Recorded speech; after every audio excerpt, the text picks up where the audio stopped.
Welcome back to another episode of Back to the Basics with Jeff Fenster. Today is a very special episode. We have Justin Brennan from the Brennan Group in studio, and instead of him interviewing me in a normal Back to the Basics fashion, I'm going to ask questions and we're going to get an education on multifamily real estate, how to analyze a deal, how to see if it's a good opportunity, and potentially even make an investment. This is something that has been very interesting to me over the years, and I've been very reluctant to dive in because there's so much information I just don't know. And I had the privilege of meeting Justin about 4 or 5 months ago now. Mm-hmm. And he's an incredible wealth of information in this sector. This is what he does every single day. And he was grateful enough to come on and be our professor. And so we're all going to learn today from Justin, and we're going to actually go through a specific deal. It's not some arbitrary example like in a textbook. This is an actual opportunity that someone put in front of me. I passed it to Justin and said, Justin, will you help me understand if this is a good opportunity? And so I know very little. We're going to get down into the basics, and hopefully we all learn how to analyze and potentially invest in multifamily real estate. So welcome to the show, Justin. Thanks, man. No, and I think this was pretty amazing when we did our podcast a few weeks ago and going through your story of starting with the payroll company, growing that, selling it, and you had no idea about payroll, which I think was hilarious. And then you said, then I got into digital agency and marketing, and I had no idea about digital marketing and agency, but I built that company with Neil Patel and sold that and did very well. And then now you have Everbowl and doing what you're doing with that as a passion project that's now become greater. And in all of that discussion, you said, well, and I want to be this real estate guru and investor, and I want to do all this stuff. And I've been buying single families, and I stopped you. And I was like, wait, no, stop. Like, why do single family when you can go buy one apartment complex? Because you're like, I'm buying 6 or 8 single families. I said, why would you do that? Like, why don't you just go buy one building in one location that has 8 units in it and save yourself all the headache of 8 different roofs and 8 different walls and 8 different yards and 8 different this and 8 different that. And you said, well, just because it feels safer. Well, it's scary. And it feels more understandable. And I understand how a house rents and that process and all of that. And I said, that's great. I totally understand that. And most people feel the exact same way. But let's maybe talk about how you could grow and scale into multifamily real estate and do much better and have tax benefits and depreciation and all these other things that are extremely valuable to entrepreneurs if they're trying to avoid taxes, right? But which we all are, right? And then grow wealth and generational wealth, passive income, all of these things. And so that got us off on connecting on apartment buildings. Yes. And so here we are. And we said, hey, what a great idea. You threw out the idea of why don't we bring you in studio? Let's talk about a deal specifically. I'll play student, dumb little student, and then ask a bunch of questions, and you play professor. And we'll go over a deal and help a lot of people too. Yes. Because we're going to answer a lot of questions as though they would maybe be asking.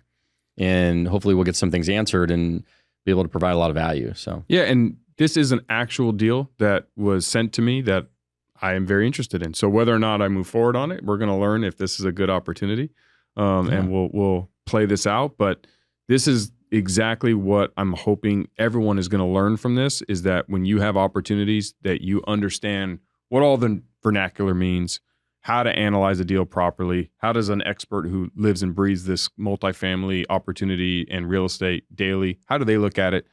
So I'm excited, Justin. Thank you. And for everyone, this is, again, a special episode of Back to the Basics. So instead of interviewing me on entrepreneurship, I'm going to interview you on multifamily. All right.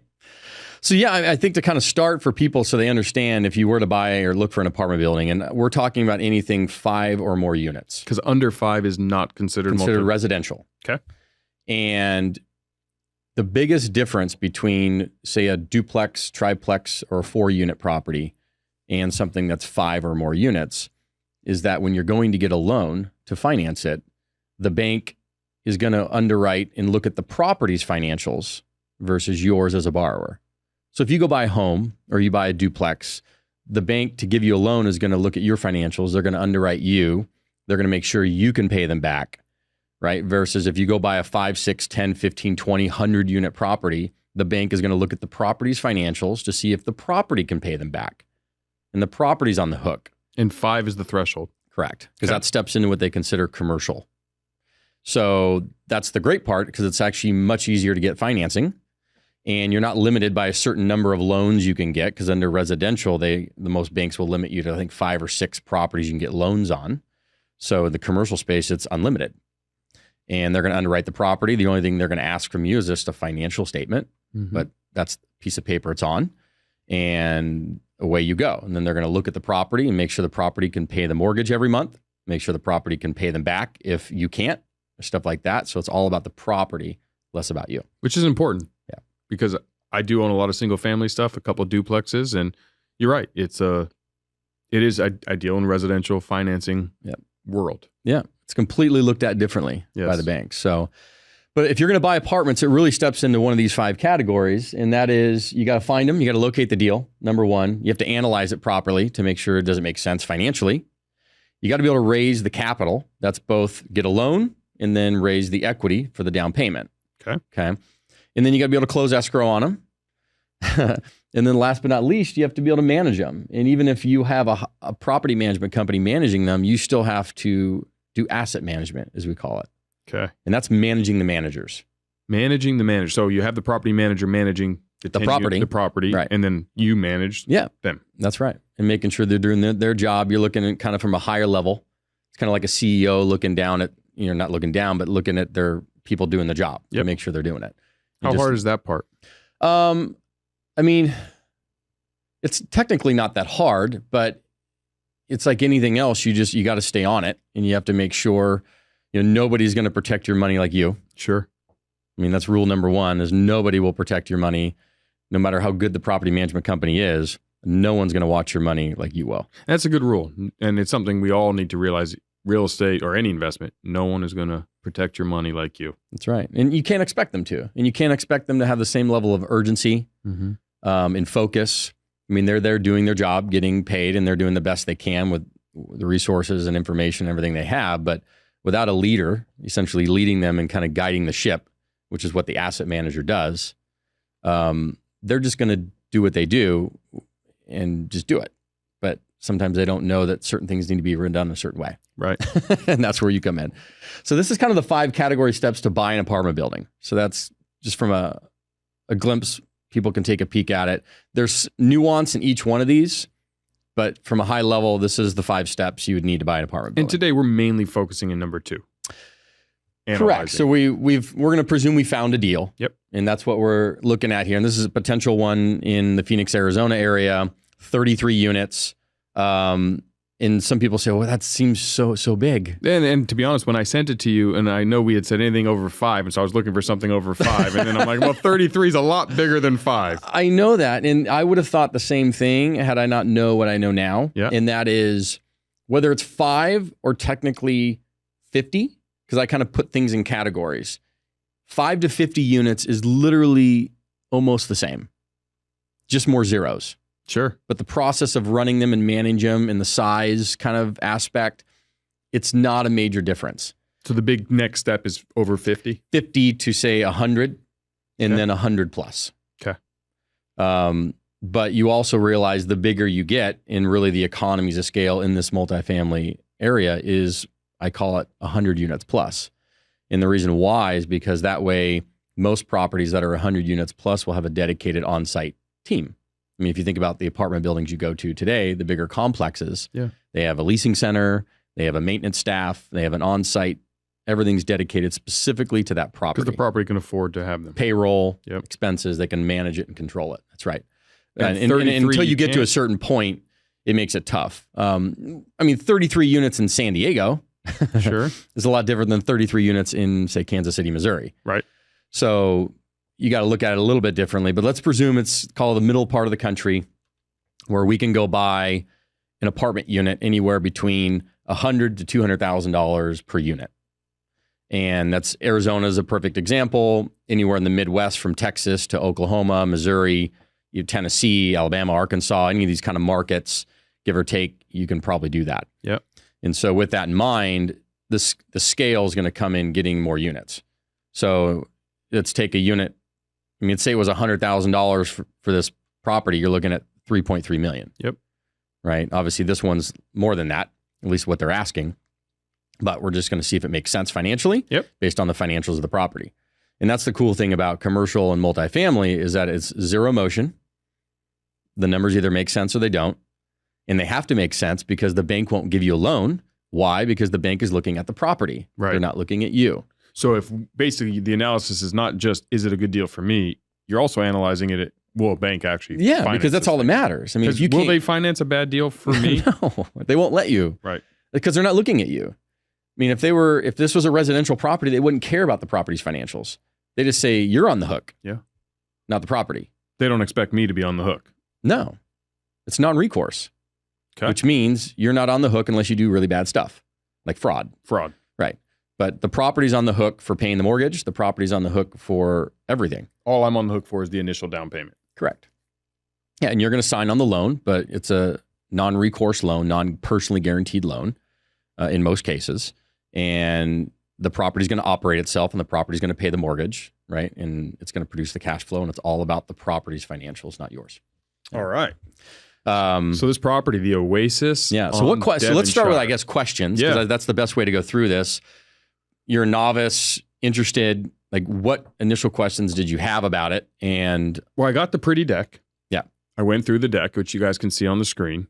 And I believe it's called an OM. Yeah, an operating memorandum. Yep. So anytime you go to look at a multifamily property, typically you're going to get a pitch deck or an OM, operating memorandum, which is basically a marketing piece, marketing flyer that's 10 to 30 pages about the property.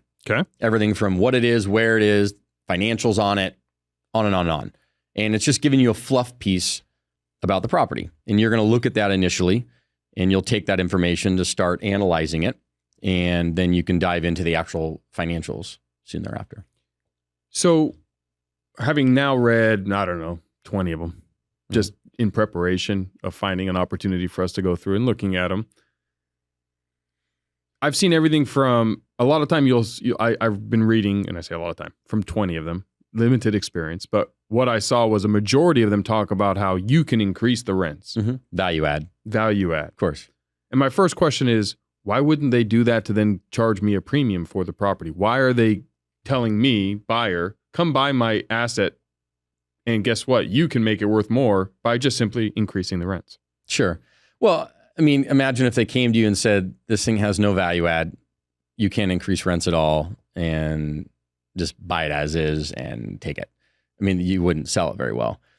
It's an offering memorandum, meaning it's a fluff piece, no different than if you were buying any property or business. They're going to make it sound great. Sure.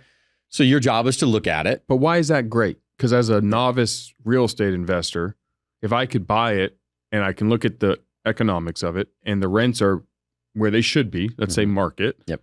And I don't have to do anything to improve it because I've limited experience doing that.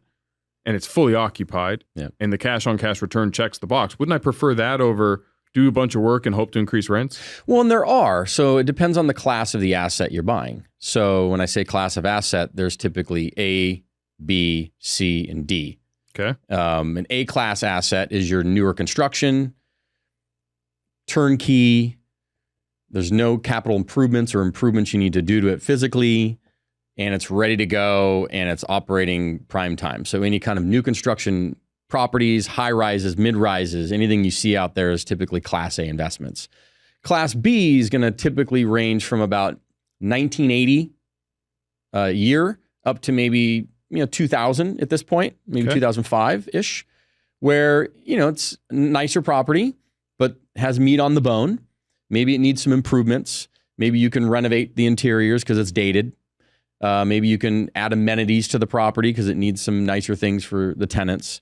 And by doing that, it allows you to increase the value by increasing the rents. Okay. By being able to do those things. It's a subjective grade. In a way, you might grade something an A and I grade it a B. Or vice versa. Possibly, but industry specific, most people would they do it by vintage, like age. Okay, correct. So age is the number one criteria for normally. Grade. Okay. Normally, because you could take an older Class A if it were really well done and no improvements needed to it. But that's typically rare because the older it gets, typically it needs It's updates. dated, yeah. So usually when you fall into the age categories, when you start changing from an A to a B to a C. But if it was a 1990 building Yep. and I updated it, Yep. it's now an A. You could. Yeah, you can, which is why you can move it. But if I was selling it, it would then be an A from 1990. Correct. That's right. It's no different than if we take a C-class property from 1970, renovate the heck out of it, make it look amazing, we can move it into a B category. Can you get it to an A? That's tough because of age. Because of age. So a C will never be an A. No. I mean, you'd have to take it down to the studs. And rebuild the whole thing. Pretty much. Okay. And then it's built. And then, right. And then you might as well just tear the whole thing down. Okay. So no, you're going to just move one category usually. So for this opportunity, the Oasis on Devonshire, Yeah. what would you have? So this would be a This is a Class C asset. Class C. Yeah, based on the age, which I think was, if I'm not mistaken, 1963. Yeah, 1963 age. This is a Class C asset. And you're going to see kind of where it's at and what you can do to it to improve it Okay.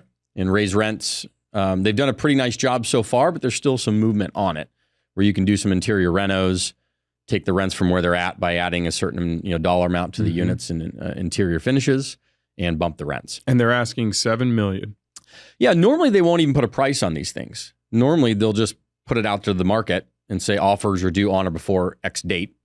And they don't even give you what they want. No, they just say, do your analysis and give us an offer based on your analysis. And then they collect all the offers.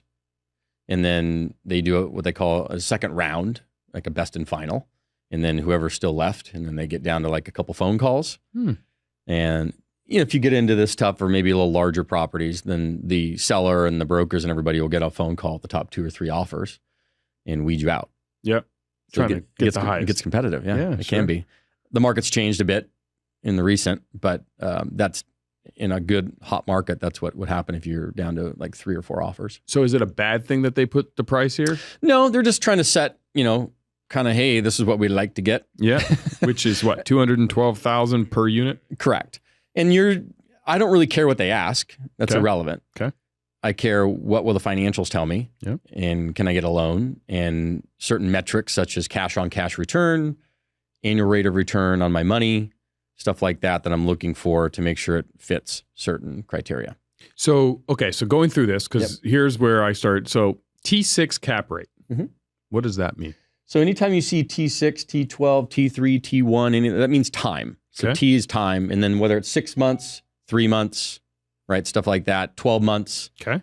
So when you see a T12, like you'll hear this term T12 thrown out, that means they're going to show you the profit and loss statement for the property for the last 12 months. For the last 12 months. Okay. Up until now, back 12 months. Okay. So in this example, it says They're saying T6. So they're saying for the last 6 months on this property, that's what the cap rate looks like. This is what the cash on cash return looks like. And for all of us, cap rate is? Cap rate is basically telling you what is the return on the property if there's no leverage on it. If you have no debt. If it's just cash purchase, what would that be on my money? And I know it changes, but what's a good cap rate? What do you want? I mean, for this market, for Phoenix, for example, in this case, this is good. 6% is good? Yeah, this is almost 8%. Call it cash on cash return. Yeah. Okay. If you buy it with no leverage, right? Is that, cash on cash is also with no leverage? Correct. Because if I just bought it cash, Yeah. so let's say I had $7 million in this deal. Yep. And I'm getting X net operating income on the property. Yep. That ratio is the 7 or 8%. So why is cash on cash different than cap rate? How are they calculated? So the cash on cash is after you pay your debt service, Right. your mortgage. But you So if you have, this is where, so you said, what is a cap rate? And what does it mean? If you put no debt on the property, Yep. that is, and it's just straight cash, that is what my annual rate of return is on the property. the cap rate. Correct. Now, if you start to put leverage, 50% loan, 60% loan, 70% loan on it, now you're able to increase your return on the property. Because you put less cash in. That's right. So your cash on cash is typically going to go up and your annual rate of return will go up because you're using bank money Right. versus your own. So your cash on cash shows when you have leverage, and your cap rate is if you just paid cash. Correct. And what, as an investor, since most times you're not buying it 100% cash, Right. Do you care about cap rate, and do you only look at cash on cash? No. So you look at, I look at a few metrics. I look at what is the cash on cash return? What is the IRR, internal rate of return, which is like an annual rate of return in a way. There's a little bit of a difference. Okay. We can get into that if you want. Okay. I just don't know how much weeds we want to dive into, but I'm looking at that. I'm looking at the equity multiple on the property, meaning if I put in $100,000 to this property, by the end of the investment, what do I get out? Okay. Right. And is that 2 times, 3 times my investment? And so if I put in $100,000, do I get 200,000 back out? If I put in 200, do I get 4? Is that at when you sell it, irrespective of how much you made in between? No, it includes all of it. Includes all of it. Yeah. And cash plus the profits. so if you buy the building for $100,000, you make $10,000 a year for 2 years, so you have a 20,000 profit, and then you sell it for 200. Yep. You're going to take all of that together. 120,000 profit. That's right. And then that's right. So then your equity multiple, you're going to get your initial investment back. Yep. Plus that extra 120 you're talking about. Yep.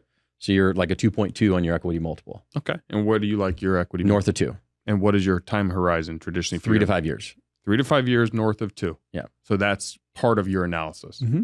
And then you mentioned IRR. How do we calculate that? So the difference between an ARR, Mhm. which is annual rate of return, and an IRR is velocity return of the money. So what I mean by that is if you just take all the cash flow, what you were just doing, all the cash flow plus my profit, and average it over the 5-year time frame, that's my annual rate of return. Okay. The IRR is going to tell me how fast I get that money. So it's the velocity of that return. So if the faster I get the money, the higher the IRR is going to be. Okay. So that's why if you have to wait longer, If I have to wait 5 years to get versus 3 years to get the exact same amount of money, it's going to, your IRR will be higher. And that's what you want. You want the velocity of return on the money to be higher. Sure. Right. Okay.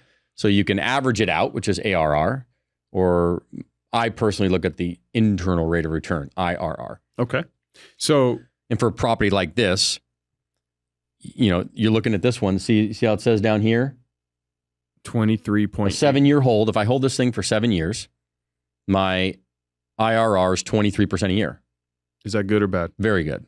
But you don't want to hold it for 7 years. No. I mean, let's say I did a 3 to 5 year hold. This may go up, right? It depends. We'd have to look at it. But that's a heck of an annual rate of return. I mean, if you told me I could get 24% a year on my money. For the next 7 years. Right. Here's Per year. Here's my money. Right. So it's just, once again, this is a fluff piece. It's a marketing piece by the broker. Sure. They're not here to make the property look bad. Yeah. No, but none of this would turn you off. No, this is great. You would based on these, you'd but keep now we moving. need to kind of throw it in and see what's real. So, Because 9 times out of 10, this is all BS. yeah, of course. Kind of. But I guess my question is, for us novices, we're looking at our first 100 OMs. Yep. Operating memorandums. Yep. And we're looking at the fluff before you have to look at the fluff, so then you can decide, are you going to even analyze it? Right. What numbers would you see here that would make you throw this off and move on to the next one without even going to the next phase? Well, if I Like, what are knowing your the Phoenix non-negotiables? market, Yep. right? I would want to make sure some of these metrics were in line with what we're seeing in the marketplace. So if this showed a current cap rate of 5% or 4% or even 3%, I wouldn't buy that. You just pass. Correct. Because even in the fluff piece of it, Yeah, I mean, if you were buying 2 years ago, meaning in 2021 or even 2022, you could buy something at a super low cap rate, renovate the property to a higher cap rate, and then sell the property back down at a lower cap rate. And let me explain that to people so they understand. I just got confused. So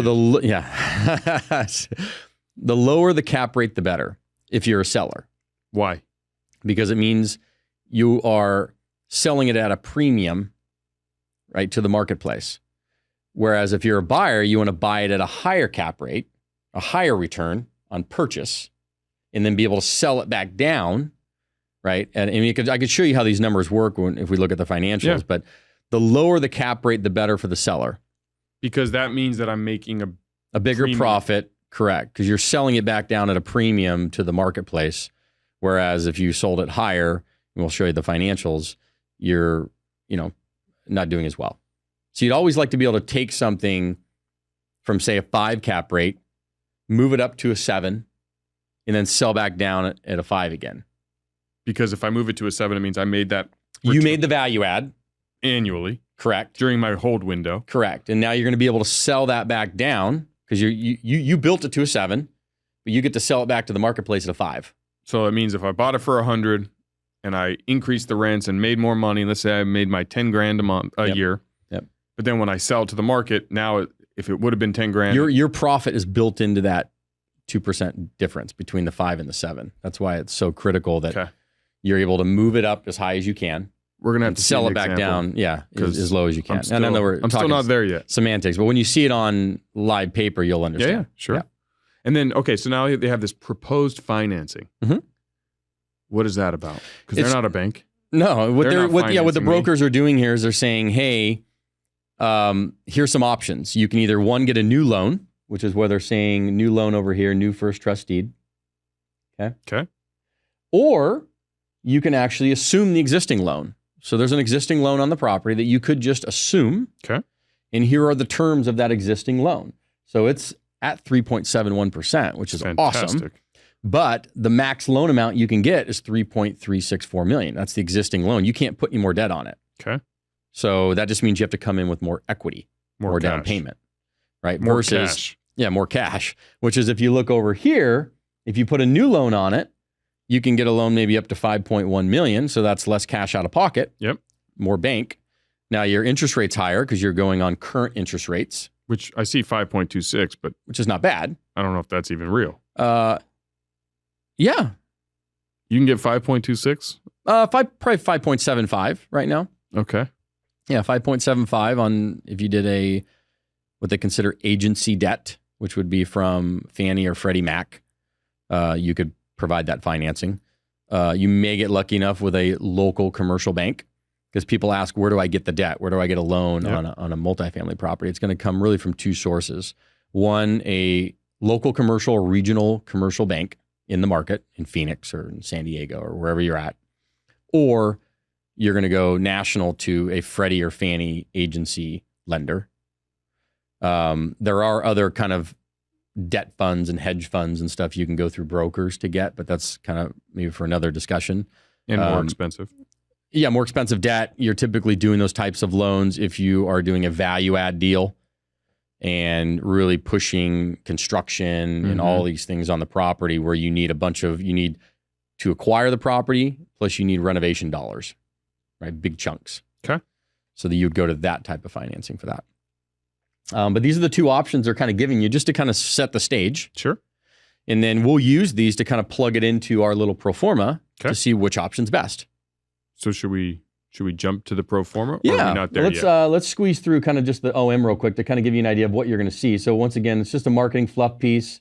They're going to give you info about the property, about the offering. They're going to show you investment. Hey, this is where the current property's at. Here's what the units look like. Here's some photos. Here's things you can do to the property. They're giving you market data. It's a nice marketing piece. They're basically saying, hey, look, if you come in here and you put in $15,000 a unit, you can bump the rents on average $200 per unit per month, right? And you get a return on, it should be ROC, return on cost, of 16%. Ideally, I'd want to see 18% or more on that. So you don't like to reno without getting an 18% return? ROC, return on cost. Ideally.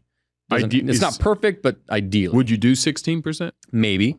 If we start, if once you put in that number and you start looking at everything and you say, okay, my cash on cash is there, my internal rate of return is there, my equity multiple is there, and I'm not over leveraging the property with too much debt, and we can get a nice return on this and it's relatively safe, then maybe we'll go with a little bit lower because that's not a main metric. That's just a nice one to have. Yeah. So, but they're basically showing you what they consider what they call a classic unit, meaning non-renovated, non-touched. Yep. Versus, hey, here's what a market renovation looks like. And you can see they put in new vinyl. They added washer dryer connections and you added stainless steel appliances. They put in what they call shaker doors, nice little modern finishes. They got Formica countertops on there. So they're just updating it. Yep. And they're showing you what you can do. We kind of breeze through here, showing common areas, aerials, all this fun stuff. Then they get in and they start showing you some financials. This is the information that you're going to use initially to plug into your pro forma. Okay. You're going to go ahead and just take the broker's info and just plug it in, see what it looks like to start, and then you can start manipulating it. Okay. Okay. So in their case, they're showing you the unit mix. They're showing you 33 units, 21 of a 2-bedroom, 1-bath. You got 12 2-bedroom, 1-bath classics. Classic meaning unrenovated. Unrenovated, correct. And then they're showing you the rents that they're currently getting for each type on a monthly basis. And then total rents for the month. And then they're showing you, hey, if you renovate, this is what you can get. You can go from $1,450 to $1,550.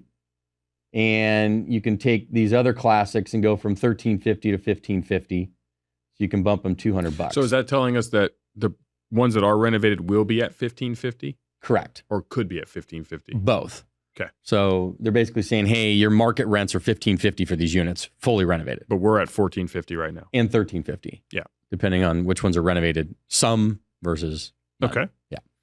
So we'll throw these numbers in. They're giving you an income and expense summary.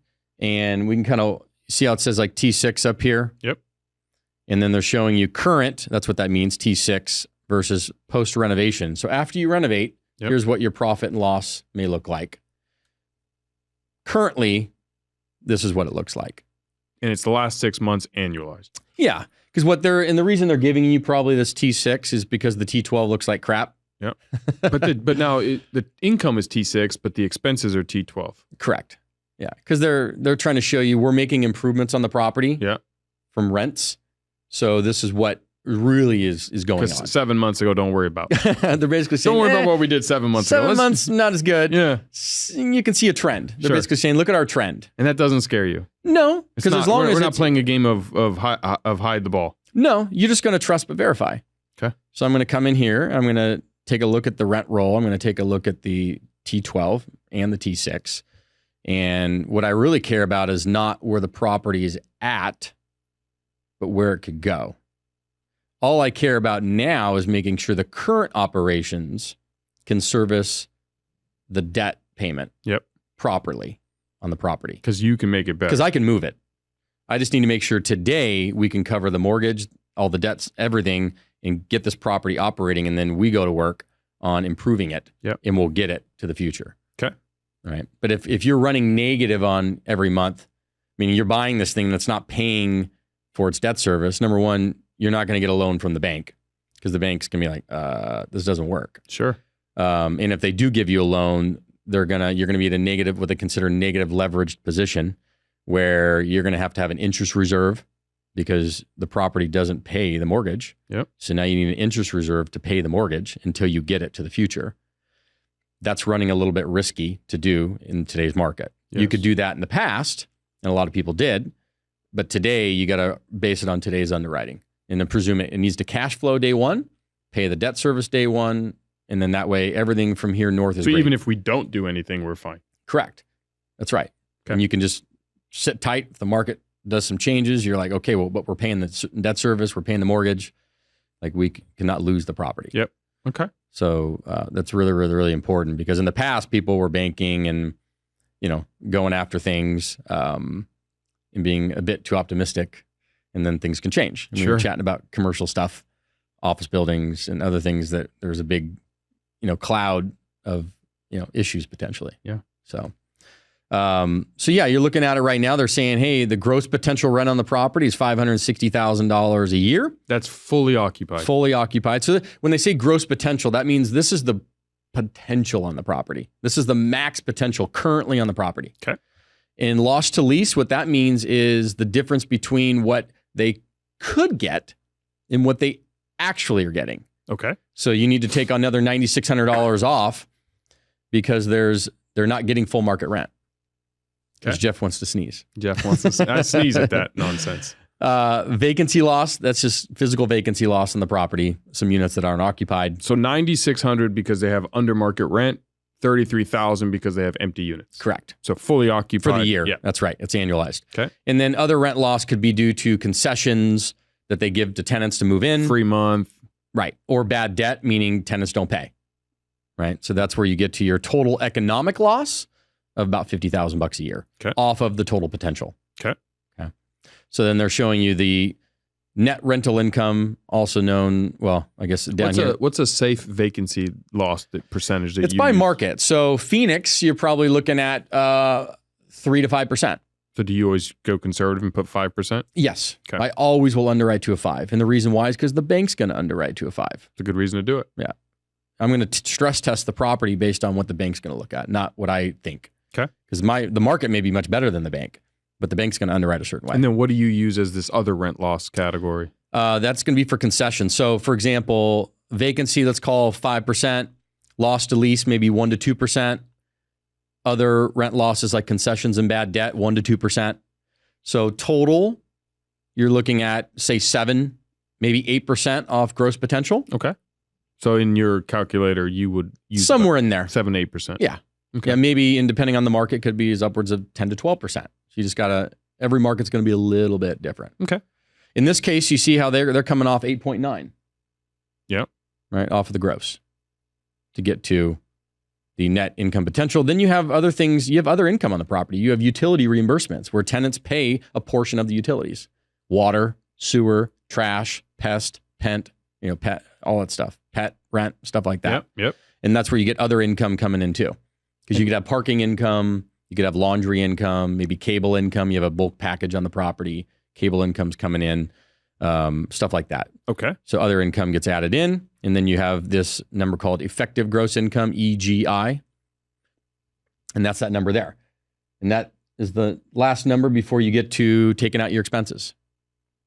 And the type of expenses you're going to have on a property like this, you got your real estate taxes, you have property insurance, you're going to have utilities. Some properties have a payroll, some do not, depending on the size of the property. This one does. Yep. You're going to have repairs and maintenance. And how do you factor that? Is there a percentage you There use? is, because the banks will usually, and when you say repairs and maintenance, that also includes turnover. Like, meaning if I have to go make a unit ready because a tenant just moved out, I got to turn it over. So you add that in here too as well. Every market's a little bit different, but somewhere between $550 to $750 per unit per year would be a decent number. Regardless of size. Correct. So if I had in this case, this is $700 a unit. Okay. So they're in line Yep. with the marketplace for $23,000 a year. Okay. That's what they're saying. So that I would know when I just having experience in this, having seen that number, I'd say, okay, the broker's not being a moron. It's an appropriate amount. It's appropriate. Okay. It's in line. And utilities seem a bit high. So just once again, you got to verify all this stuff. Marketing promotion seems fair. Contract services, you'd want to verify this stuff, but that What doesn't is that? seem to. That's lawn care, landscape, Okay. a pool maintenance guy. Okay. Contract services. Yeah, Okay. trash. Right, contract service where it's a monthly, recurring, consistent. It's a Yeah. contract. General administrative. This is just office stuff. Admin, phones, computers, stuff like that. You got a management fee in here of 3.5%. It's in line with the market. And then reserve replacements. This is a little bit low. The bank's going to want to see probably $250 to $350 a unit. This one's sitting at $200 a unit. And this is reserve replacement. So you take this every month, you add it up into a reserve account. So that way, if you have to go replace the roof, you have this money. Correct. Or the air conditioner. That's right. Okay. You have a little extra CapEx money, improvement stuff to go fix big ticket items. Okay. So you put it into a reserve account. So total expenses, they're running at about $150,000, which is about 27% of this number up here, the EGI. Okay. Seems a little low. Where do you normally like? I would project this thing probably above 30%. Okay. For a property of this age and category and vintage. What about over 40%? It depends. So typically a Class C asset would be, in the mid to upper 40s into the low 50s. Wow. Yeah. So the fact that this is 26 is low, but that doesn't necessarily mean anything because you have these numbers in here for payroll that we'd have to look at. And then the other thing is property taxes and insurance. So the three biggest numbers that typically affect your expenses, property taxes, insurance, payroll, obviously repairs and maintenance. Yep. Right. Those are the big categories that are take huge chunks, and every market's different.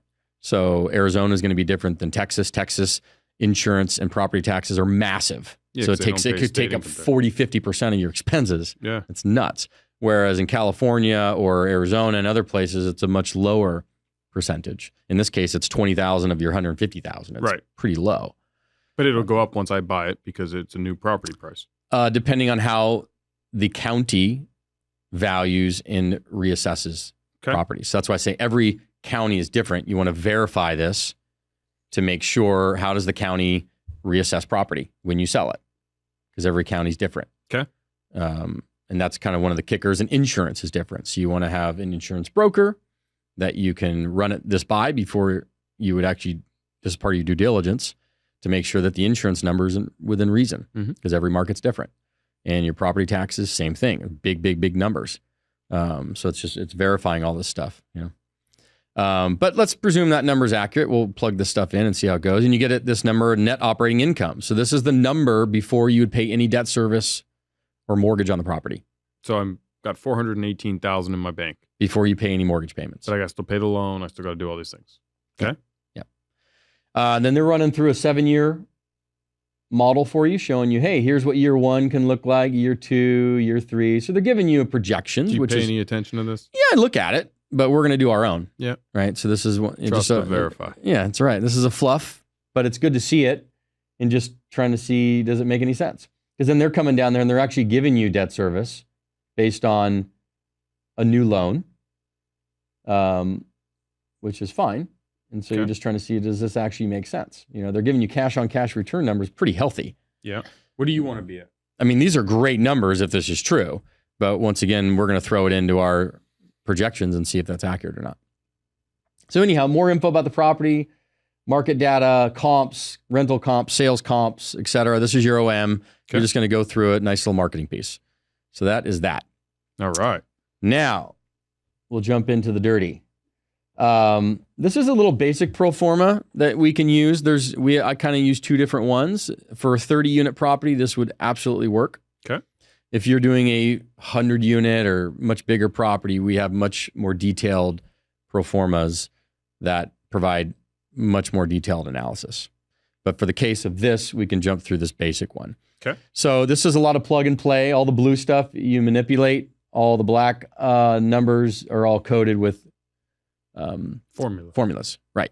So all we're going to do is edit all the blue stuff, which I've already pre-done on this property. So we'll just kind of run through it. Okay. And then we can start asking questions and editing numbers to see what works. So I put in their sales price that they'd like to get. I'm presuming we're going to get a new loan and put 30% down and get a new loan over here of $4.9 million.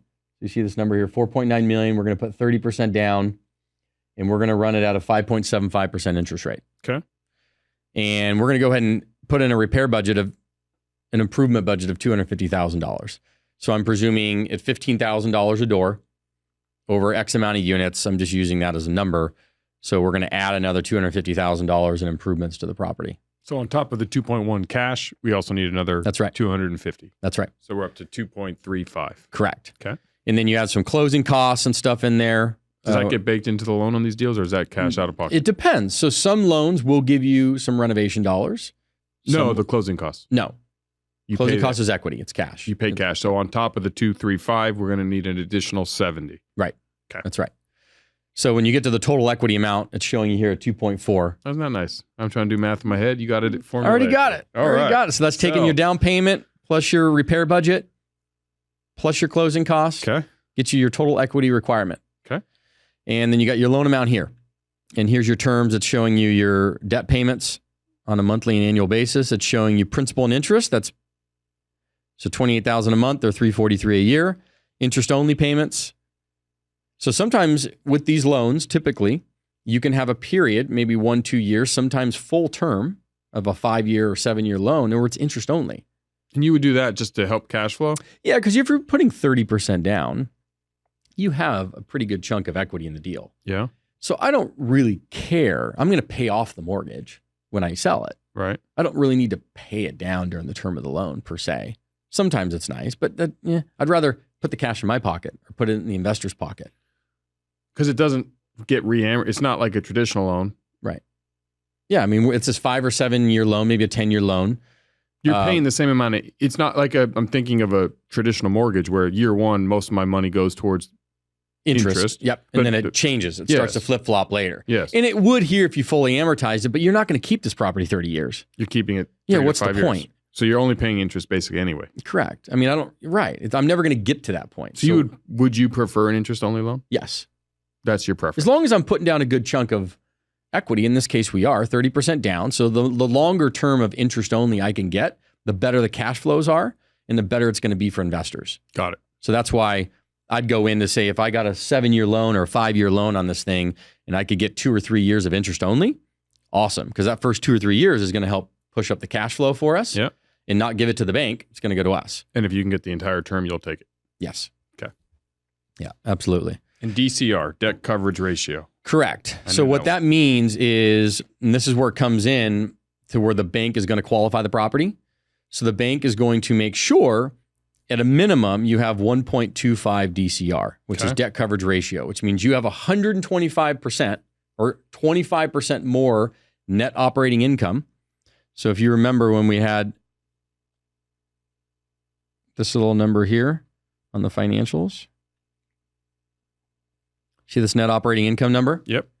They're going to want to make sure that number is 1.25 times more than your debt service. Okay. At a minimum. So easier math, if the net operating income was 125,000, then my debt better be 100,000 or less. Yes. Okay. Correct. That is exactly right. Because they want to make sure there's a buffer. Yep. Makes sense. So in this case right now, this is great. You have a 1.79 debt coverage ratio, which means you're 79% more than your debt payment, which is great. Is that based on the interest only, or is that based on the P&I? That is based on the principal and interest. Because if you look at this formula, if I click on this guy, it's highlighting your P&I payment. So it's even better if it was interest only. Correct. Okay.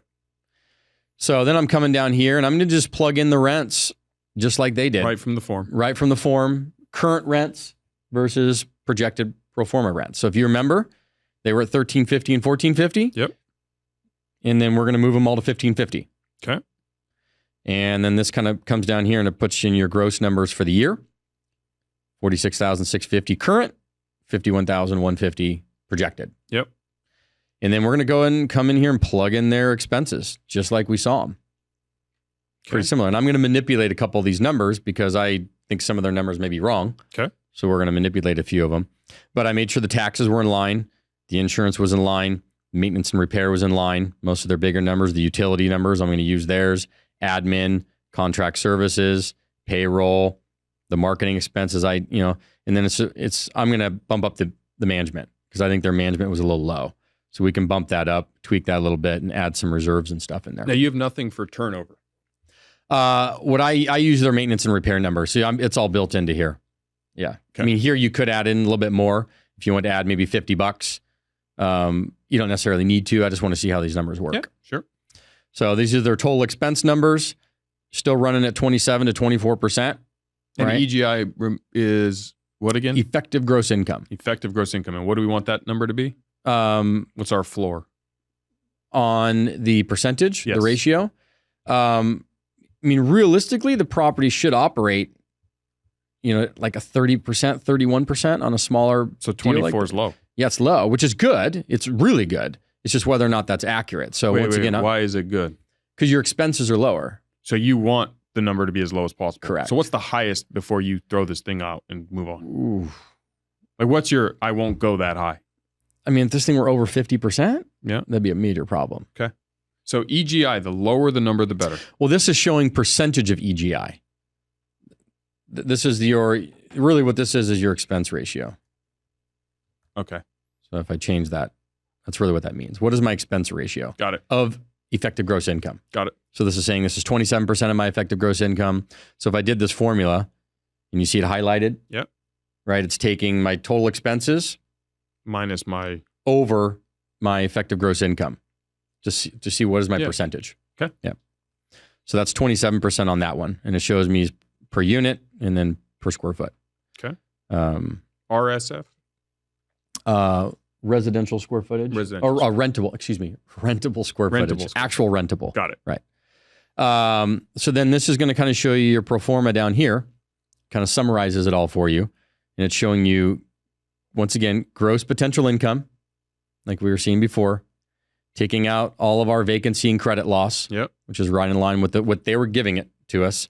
We're adding in our other income numbers, which they gave to us. And then we get this effective gross income number, which is identical to the financials. Okay. And then we take out our expenses. We get to this. Remember, it was like $418,000 on their numbers. It's $415 here. Then we're going to take out our debt service, which is based off our loan. Our new loan at $343,000 full payment. This would be much better if it were interest only. Sure. But I'm going to underwrite it based on principal and interest payment. That gets me a cash flow annually of that. This is current. This is current. And then you take the pro forma. So this is projected. Okay. And the biggest difference you can see is mainly in your income number. I'm going to adjust some of the vacancy and credit loss, so we're not going to have as high. And we're going to get a little higher effective gross income. Similar expenses. Now our net operating income is a little bit higher. Take out the same debt service, and our cash flow is almost double. Almost double. And your debt income ratio, or your debt coverage ratio is 1.42, which is good. Yeah, much better. So this is if I buy the property at $7 million. Okay. And I take all of their numbers perfectly as they're giving them to me. Right. So we're going to tweak a couple of those because right now this won't work. Like the bank won't give you a loan based on 1.21. So I need to fiddle with that a little bit. Now, below there I see 3% cash on cash year one. That's current. And where would you want that to be? On current, I don't care as much. I care about future. As long as I can pay the debt service and cover the property and everything's good today, then great. If I believe we can get the property to where we believe we can go, I care about the future. So what is the number you want it to be in the future? This is not bad for the Phoenix market. You know, an average cash on cash of 7.5%. It's good. That's pretty good. Because I mean, I'm looking at like my bank will give me 4.15 to 4.2 interest on a money market account. Correct. So I'm looking at current at 3%. Why not just keep my money in the bank? Well, because you don't just look at cash on cash. You want to look at the total annualized return on the property, including the debt, including the appreciation and everything that comes with it. Okay. Because it's not just the cash I'm getting. That's nice. But as this property grows 3 to 5 years from now, what can I sell it for? So I take all that cash I've made plus the profit from the sale. Put it all together. What does it come out to annually? Okay. That's what I'm really looking for. Okay. And you'll notice this. Remember I mentioned where can you take the cap rate to? And where can you sell the cap back down to? And the importance of that. So we're going to take this thing up to an 8.2 cap rate. And then we're going to sell this thing back down at a 6. Which is good. Which is very good. That's a 2% spread, which is pretty good. And we'll show you what happens to the numbers. Okay. But right now, based on these numbers, the future look at this property, you're going to produce an average annual cash on cash of 7.5, 7.6%, right? You're going to build it up to an 8% cap rate. And you're going to have a 2.15 equity multiple. It's over 2. Not bad. And I'm going to have about a 19% internal rate of return on my money, which is good. Very good. Yeah. Anything kind of in the upper teens, it's pretty good. Yeah. Because you have to think about your opportunity cost of money. Right. Where else would I go and get this kind of return on a relatively lower risk asset? It's a multifamily property. It's producing cash flow day one. Tenants are in there. It's fully occupied. It's running itself. I'm getting tax benefits from it on top of that. That's not even calculated into this yet. Right. And I'm getting a 19% annual rate of return on my money. Pretty good. Pretty good. Against a real estate asset that's building wealth and getting all these other benefits that come along on top of these actual numbers. Yeah. So right now this looks great, but I'm sitting there going, I don't really want to pay $7 million. Right. Let's say, what if we got it for 6.7? So I'm changing it. That's going to change my total equity in, which is also going to change down payment. It's going to change my loan amount, which changes my debt service and everything. Okay, so now expenses are the same. Rents are the same. I haven't changed any of the revenue or expense numbers. I've simply changed the price, which changes my down payment, money in, and it changes my monthly payment to the bank. So by doing that, you start to see these changes, right? So I'm not so much worried about the current. We care about the future. Right. So now we got cash on cash of over 8.5%, which is really healthy. Yep. Cap rate of 8.5%, which is really good. 2.4 almost on your equity multiple, and over 20, almost 22% annual rate of return on my money. This would be a deal you would be interested in. Yeah. If you can purchase it at 6.7 and these numbers, meaning your expense and your revenue numbers are legit, and you can verify those. Okay. Then something like this makes absolute sense. Now, what happens if you change the interest rate to 6.5? Yeah, let's do that. Because let's change it to 6.5%. So now, see what happened to your current debt coverage ratio? Yeah. Move down to 1.17. The bank won't give you a loan. So I have to make sure the bank's going to give me a loan. So now I need to change this to 6.4 million, maybe. Let's see what happens. Now we're there. Because 1.2 is the minimum? 1.2 to 1.25. But let's say it's 1.25 because the bank gives you a range typically. Yep. So this thing, maybe it's 6.2 million. I just got to keep moving this thing until I see the numbers actually get there. So there we go. So based on if interest rates went up to 6.5%,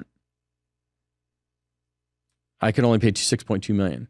Okay. Presuming the rents are what they say they are. Yep. And the expenses are what they say they are. But I kind of feel like that is the interest rate today. As of the date of this recording. Maybe. It depends on where you're getting your loan from. Okay. Like if you went to a local commercial bank, probably. If you were able to go get a Freddie or Fannie loan, an agency debt, as they would call that. Direct to them? You would go through a broker to get there, but it's what they call agency debt. Yeah. And Freddie or Fannie Mae would give you a loan somewhere in the high fives right now. Okay, so let's do 6. Okay. Let's meet somewhere more. Okay. And go change the purchase price to something that may actually happen, because I doubt they're going to sell it for 6 too. You never know. Never know. Once again, this is non-emotional. Yeah. That's the best part about this entire process is you're not sitting here going, ooh, like. No, but I mean, do you think a seller who listed at 7 would sell for 6 too? It doesn't matter what they want. It matters if they want to sell the property, bear. they're going to have to sell it for what the market's going to allow you to buy it for. That's fair. It's not about opinion. Yeah. The seller could want clouds. Sure. But if the interest rates are 6% or 7% and the bank has to give me a loan, no one is going to buy it. They can't buy your property. Correct. For what you ask because the financials won't allow it. They might choose to hold it then in lieu of selling it. Then don't sell the property. Then don't sell the property. Yeah. So what would happen here? Yeah. So in this case, if we move it, interest rates are 6, buy it for 6.5. This would still work. So you could buy it. Now you could pay 6.5 million versus 6.2. Okay. Right. And let's just for simple math, let's say interest rates get amazing again and go back to 5%. Right now, I could come in here and pay. This just goes to show you the power of interest rates. If you're just tweaking a couple little things, now we're up to 7.1 million. But what you can and what you want to are two different things. Correct. You want to pay as little as possible. Right, because keep in mind, I'm still going to be looking at some metrics for the market and blah, blah, blah. You know, I want to be able to make sure I have ideally a 2% delta between where I'm building the cap rate to and what I believe I can sell back down to in the future. Okay. Now, when you say that, because I think now I need clarity, how do you sell back down to it? Let's say we do all this. It's 5 years from now. Yep. Let me show you this. So on the next little tab, I'm doing my little 5-year projection. Okay. And what I'm saying is if we project, if the market right now is 6% in Phoenix for a cap rate, and the brokers would help you understand this. And you'd be able to see what is the general cap rates for that market. And every market's different. San Diego's like 3 or 4, maybe 5. Phoenix is going to be somewhere between 5 to 6 right now. So let's presume a 6% cap rate on when I sell this thing. And again, we want it lower the better when we sell. Lower the better. And I'm going to show you exactly what happens here. So look at this number right here. This is 5-6 years from now, based on the financials of the property and a 6% cap rate. So I'm going to show you how this works. So if I click on this number here that says $9.477 million, see the formula up top here? Yep. It's going to highlight that. What that's doing is it's taking my net operating income divided by my cap rate of 6% to give me my valuation of 9.477. Okay. That's how you value commercial property. So that's where I would It's net operating income divided by my cap rate gets me my value. So in 2028, I'm selling this property for $9.5 million bucks. Okay. Now, let's say that cap rate in the market's 5. You're like, oh, yay. Shit. Watch what happens. Now we sell for 11.3. 11.3. So we want it to be at 5. Yeah. And let's say the market went crazy. Boom. And if it goes to I mean, 7, if you could buy this property for $6.7 million and sell it for 14, I mean, look what happens to your internal rate of return. It gets stupid. Of course. You're making 36% a year on your money. Let's not hit a grand slam. Let's say we squeak it out because it's our first deal. 5.5%, or let's say it's 6.5. Well, yeah, things are going to change pretty drastically. Yeah, but let's say it goes against us. Okay, 7% cap rate? 7% cap rate. Okay. I mean, you know. Still not bad. You're making 12% on your money. You know, and you're getting tax benefits. I mean, it's not the end of the world, but once again, you run sensitivity. It's better than the stock market. Yeah, you run sensitivity analysis on What's stuff like that. You're stress testing. You're stress testing. It was what we're doing right now. We're just manipulating numbers to stress test it. I mean, what if interest rates go to 6, 7, 4, 3, 2, and you're just because projecting the world in 5 years. 5 years Impossible. ago, good luck. Yeah, exactly. It'd be like somebody saying 18 months ago, "No, the Fed will never move the rates 4%." Right. 5. And we said that. I mean, we did our projections on some of our deals and said, "Yeah, we know interest rates were going to go up." You didn't expect it, but not like that. Yep. Right. They weren't going to hockey stick from, you know, but I mean, the stock market, to 4, the annual rate of return of the S&P 8.2%. is 8.2%. So anything north of that, you're still doing better. Yeah. And this is also regardless of the fact that you're getting the tax depreciation. Correct. Which we haven't really talked about. And I think this is important because this is a very powerful. Very powerful. So, meaning if you do not want to pay income tax for the remainder of your human existence. Which I do not. You can use real estate. Sorry, it's one of the last major things available as a major potential write-off to you that's available in the tax code legally. So explain how we would use this to write off. Yeah. So if we bought this deal. Give you an example. So we'd be buying this thing at, say, $7 million. Yep. We're going to do a cost segregation study done by a third-party company. It would cost about $5,000 to $8,000. Okay. What that's going to provide is an analysis on the property to show to a CPA how fast we can accelerate the depreciation on the building, not the land, the building, in the components within the building. Under normal real estate and tax law, you would depreciate a real estate asset over 27 and a half years under normal terms without doing anything. A cost segregation study allows you to accelerate that depreciation over typically the time of the investment, 3 to 5 years. And a vast chunk of that write-off is going to come in year 1, with a little bit in year 2, year 3, year 4, and so forth. So let's say the building is what percentage usually is the building versus the land? 60? So on something like this, we would probably expect of a $7 million building, depending on how they value land versus building, let's say it was a 50-50. Okay. So $3.5 million. You get $3.5 million write-off, and that would probably come in year 1. The entire thing. Yeah. So now I bought it for 7. Yep. I put down 200 or $2 million and some change. And I write off 3.5. So now even if I made $500,000, I made nothing. I lost. Correct, because you're going to get a paper loss coming over on a K-1 statement. Yep. That's going to allow you to offset capital gains, and in some cases, ordinary income, depending on how you're classified. If I'm an active or not.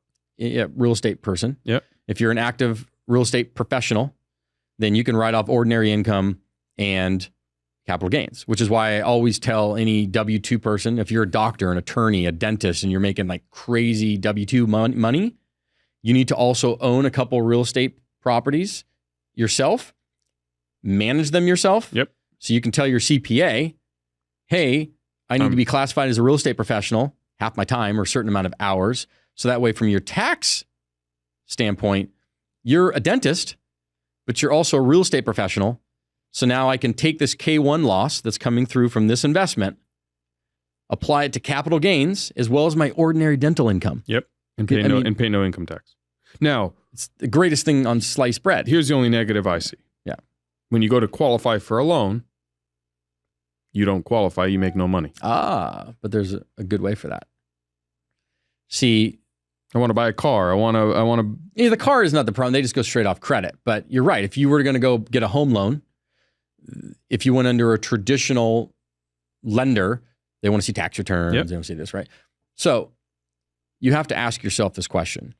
Is it better to pay Uncle Sam a bunch of money, or is it better to go get a bank statement loan from a lender that doesn't require tax returns? What's a bank statement loan? Meaning rather than using my tax returns and all the other traditional underwriting that a lender would do to go buy a house, they're going to look at your bank statements and give you a loan based on income that's coming into your banks. So that if you made $500,000 coming into a bank, they're going to use that and take a certain percentage of that to show your income, not using your tax returns to show your income. And that's a doable option. Absolutely. So you can take and these losses. most entrepreneurs, self-employed people will use those because by design, if you're doing your entrepreneurship correctly, you should have the worst tax returns on planet Earth. Yes. I mean, you should be showing like I'm losing a bunch of money on paper if you're doing tax returns correctly as an entrepreneur. Now, the negative to doing the accelerated depreciation, when we sell this building, it does get recaptured in a certain way. So we now owe the tax. It can come back, correct. But you're getting all the benefits for those 3 to 5 years leading up to it. So you're getting to take this money and do other things with it. But let's fast forward just to round it out because I'm curious. Yeah. So I take the depreciation. I lose $3.5 million year one. Yeah. I start making my returns. I don't pay tax because I've lost this money and it's carryover. Yeah. I don't have to use it all in year one. Right. Now I sell the building for that $14 million. Yippee, hooray! Correct. So you got a big profit number. Yeah, and I have no basis, and I only have the $3.5 million that wasn't depreciated in the deal. Yep. I mean, basis meaning originally I bought it for $7 million. Yep. So I'd only pay tax on anything north of $7 million. Correct. But because we depreciated it down to $3.5 million, right? I pay tax on $3,501,000 that first dollar over 3.5. Right. Now what do you do? So now you can take this money, and as long as you're doing more deals, right, you can now put it into other things, do accelerated depreciation again, do accelerated depreciation. But do you pay the tax or can you do a 1031 exchange? You can if all the partners want to do that, or if you're the sole owner, sure. But if you have investors and you pay, then you can't. You'd want to make sure the partnership wants to move all of that into a new deal. Because if one person takes money, it breaks. Correct. In which case, everyone has a tax liability now on that new gain. Correct. So the key would be in that tax Now, year. there's creative ways, and this is more CPA tax talk you want to talk to a CPA on, but there are creative ways. Justin is not a CPA. There are creative ways to minimize that recapture, as they would call it, on the accelerated depreciation at the end. So, but you'd have to talk to a CPA on that. Okay. That's way above my pay grade. Fair. But the point being is it's much better to take the benefit now, opportunity cost of money, allow you to do things with that free cash flow because now you have a lot of savings to then go do other things to build the wealth faster than not doing anything and just taking normal. Is it always better to sell a property in January so you have 11 months to figure out what to do before you pay the next tax bill? Yeah, I mean, yes, in a way, because if you're selling it towards the end of the year, your tax is coming up soon the next year. So yeah, you'll see that happen a lot where they'll say, hey, we're going to close escrow on January 1. Yeah. Not December 30th. Right. We're going to wait an extra day. So that way you have this full time to be creative. Absolutely. So looking at this deal. Yeah. What is your... I think it's a fair deal. And it's something to consider because let's say this was a 6% interest rate. Yeah. And I think you're buying this thing around 6, 7, maybe differently. Whoops. With all other things being equal and the rents being what they say they are, expenses being what they say they are, this is a nice little deal. Would this qualify in your world if this was on your desk and would you make an offer on this deal? Yeah, because I think you are not at a 7 cap. You're definitely at a 6 or lower for the Phoenix market. Because there's a nice little profit to be made, over 21% projected annual returns on your money. You're cash flowing it nicely. You're cash flowing it day one. You're servicing the bank debt. So you're not under any pressure, right? Yeah. The only way this thing goes south is if you're a really bad operator and you don't know how to operate a property. But, that's why selecting your markets is key. Yep. This is where all the market due diligence comes in when you're selecting a market. The first two things is jobs and population growth. Jobs and population growth. And which is why we only buy in one of the top 75 metropolitan statistical areas in the country, MSAs, as they call it. MSAs. Yeah, metropolitan statistical areas. Because jobs and population growth. And population growth. Because if you think about it, what does population follow? Jobs. Right. And if you don't have a diverse economy where different jobs can come in and different job providers, then during recessionary periods, because I don't care when markets are great. I care about what can happen in a major recession. Yep. Because then everybody starts to consolidate into the job sectors, into the job regions. And you'll see that happen, which is why we typically won't buy properties that are way out in tertiary markets or suburbia markets where people have to drive long distances to get to and from work. Because that's great when markets are great. But when markets shift and you're in major recessionary periods, Mm-hmm. you're going to start to have major vacancy issues. And then Because- you can't service the debt. Correct. So I want to look at when S hits the fan and everybody cultivates to the job centers, how do we ensure we stay occupied? Yeah. Keep heads in beds, baby. Heads Which is in what we're doing beds. right now. We're making sure we're keeping heads in beds, even if we're not having to take rent growth and stuff like that. We want things occupied right now, just to ensure stability of the asset. It's coming into what is a little turbulent time. Yeah, and it's a lot of uncertainty. It's so weird what you're seeing right now, right? You see job reports good, but then you see inflation here. So there's so much pressure to where like one little movement in the economy is causing normal people to not be able to pay their rent or not be able to pay this because costs are going up. Yes, their job, they may have it, but we're seeing incomes not rise as fast anymore, and then inflation. So it's a very interesting dynamic. That's why they need to get inflation under control. They're trying to do that, and we'll see what happens. Well, Justin, this was extremely helpful, and I hope you guys got to learn as much as I did about how to start to assess a deal. I don't know that I'm ready to pull the trigger on this property yet. We will tune Buying back tomorrow, in. man. Yeah, we'll tune back in to see what happens. But this was fascinating for me because I learned a lot about how to analyze, and so Yeah. I'm going to take you up on what you offered. I'm going to do my own analysis on some deals, send them to you, and see if we get across the finish line. And then when we do finally buy our first multifamily, we're going to have you back. Yeah. And the thing is, too, is people would be sitting here saying, on a deal like this, you may be saying, like, oh, crap, I can't come up with $2.3 million. Well, there's investors. Correct. And under something like this, you would do what's called syndication. And me, as the general partner or the main person putting it together, I would only really need to come up with 5 or 10% of that $2.3 million. So let's say it's 10%, that's $230,000. 5%, maybe 100 something on a bigger deal like this. So, and then I would raise the rest. And you'd say, well, I can't raise the rest. Yeah, you can. You'd be surprised. You put a deal like this with these numbers in place and put this into a nice little pitch deck that gets presented out to your investors and say, hey, Mr. Investor, you give me $100,000, I'm going to give you 22% a year on your money. Yeah, I'd be interested. You'd be interested. I mean, because one thing that people with money understand is in order for them to keep money and keep growing money, they have to move money. Yes. They can't just sit in the bank. Pointless. It's pointless. You might as well just light the sucker on fire. Mm-hmm. Or go buy something. And someone like you knows this. Someone that invests and has money and wealth and wants to continue to grow wealth, they understand they have to move their money. Yes. So you just need to present something that makes sense to them, and then they need to like and trust you. And they will give you $100,000 to get 21% on their money all day long. They will. If they believe in the deal. And that's your job. Sell the dream, baby. Sell the dream. Sell the dream.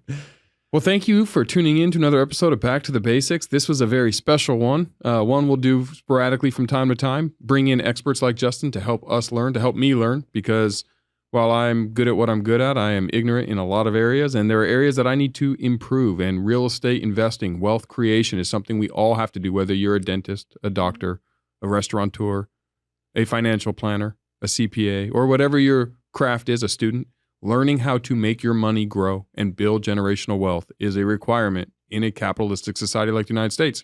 And I'm an avid learner. Question, based on seeing a 33-unit multifamily versus the single-family little fund you've been dealing with, where are you at now? Where's your mind? I'm looking. Jeff? Where's your My mind? next one is going to be a multifamily. I don't know about 33 and I don't know about the Oasis, but it'll be north of 5 units. Yeah, exactly. Start with 10. Yeah. You know, I mean, think about it. If you went and bought a 10-unit property that was $100,000 a door, or even $150,000 a door in one of these markets that are good markets, that's $1.5 million. Even if you didn't have, the 30% down on that, you could go syndicate that and bring in 10%. There's absolute ways to do it. So I tell people, don't worry about the money. Go find the deal first, then you'll get the debt and the equity. Yeah. Yeah. So if you guys are looking for more information on multifamily, reach out to Justin directly, because not only is he an expert, he also is a GP and he syndicates deals all the time. So maybe you're not ready to pull the trigger on your first deal yourself. He has deal flow. He has opportunities, ways that you can help make your money grow. Because like he said, putting it in the bank and looking at it is not going to, you might as well light it on fire. Go buy a nice car. But if you want to build generational wealth and you're not ready to be the GP and manage your own multifamily, but you want exposure, Justin's a great resource. You can find him at Instagram, man. Maybe just follow me there at Justin C. Brennan on Instagram. Justin C. Brennan on Instagram. And thank you for tuning in. Take care. Thanks, man.